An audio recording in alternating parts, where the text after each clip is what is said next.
Hello, আসসালামু আলাইকুম। Welcome to Fauzia's cooking show. আজকে আমি বানাবো ধনিয়া পাতা ভর্তা।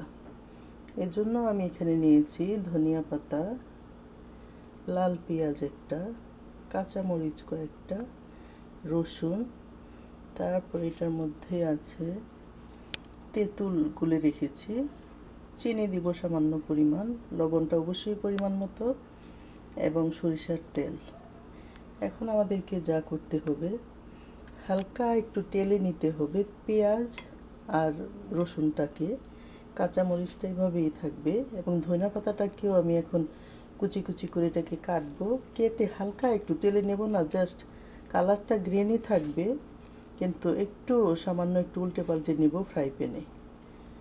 এখন আমি ফ্রাই প্যানটাকে গরম করতে দিচ্ছি এবং ধনিয়া পাতাগুলোকে একটু ছোট করে কাটবো, কেটে এটাকে প্রসেসটা করব। এখন আমি ধনিয়া পাতাগুলোকে আস্তে আস্তে ফ্রাই প্যানটাতে দিয়ে দিব।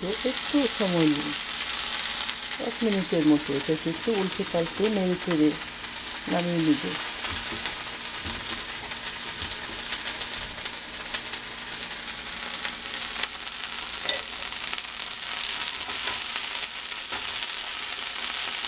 এটার মধ্যে আমি কোনো তেল দিইনি, শুধু ফ্রাই প্যানটা গরম হওয়ার পরে এটাকে আমি 1 মিনিটের মধ্যে একটু উল্টে পাল্টে তারপর নামিয়ে নেব, এবং পরে পেঁয়াজ রসুনটাকেও হালকা একটু তেলে নেব। এখানে আমি ধনিয়া পাতাটাকেও একটু হালকা নেড়েচেড়ে নিয়েছি, এবং রসুন পেঁয়াজটাকেও টেলে নিয়েছি। কাঁচামরিচটা অবশ্যই ফ্রেশ থাকবে, গ্রিন থাকবে। অনেকগুলো ধনিয়া পাতাই প্রথমে দেখা গিয়েছিল, কিন্তু একটু করার পরে খুবই সামান্য দেখা যাচ্ছে। তবে এটা একদম গার্ডেনের ফ্রেশ ধনিয়া পাতা, আমার একজন আপা দিয়েছে। আপার গার্ডেনের ধনিয়া পাতা, আমার ব্যালকনি টবের কাঁচামরিচ, একদম খুবই ফ্রেশ। তবে কাঁচামরিচগুলো খুব পরিমাণ মতো দিতে হবে, যেহেতু ঝালের তারতম্যের কারণে কেউ যদি পছন্দ করেন বেশি ঝাল খেতে, নো প্রবলেম, বেশি করেও দেওয়া যাবে। তো এখন আমি ব্লেন্ডারে দিয়ে দিচ্ছি। এটা অবশ্য শিলপাটায়ও করা যায়, তবে সহজের জন্য আর কি ব্লেন্ডারে আমি কাঁচামরিচ,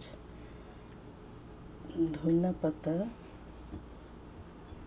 পেঁয়াজ, রসুন, লবণ, চিনি, তেঁতুল সব একসাথে দিয়ে পরে আমি ব্লেন্ড করে নিব। একদম শেষ পর্যায়ে একটু সরিষার তেলও অ্যাড করে দিব।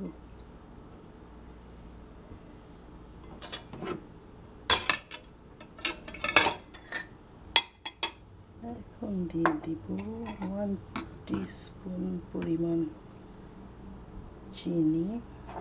যেহেতু তেঁতুলটা দিচ্ছি একটু টকটক লাগবে, সেজন্য তেঁতুলটা দিয়ে দিব। যেহেতু একটু গুলানো, অল্প অল্প পানি পানি ভাব আছে, সেটাই ব্লেন্ড হয়ে যাবে। শিলপাটায় বাটলে অবশ্য একদমই পানি দিতে হয় না ভর্তার মধ্যে। এখন যেহেতু ব্লেন্ড করব, একটু সামান্য তেঁতুলের পানিটাই ব্লেন্ড হয়ে যাবে।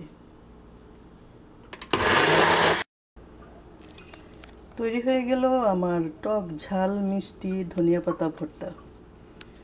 যে নাইস ঘ্রাণটা আসতেছে, যদি আপনারাও ঠিক সেইভাবে বানান আপনারাও পাবেন আশা করি। খুবই মুখরোচক, আপনারাও ট্রাই করতে পারেন, আশা করি ভালো লাগবে। খোদা হাফেজ।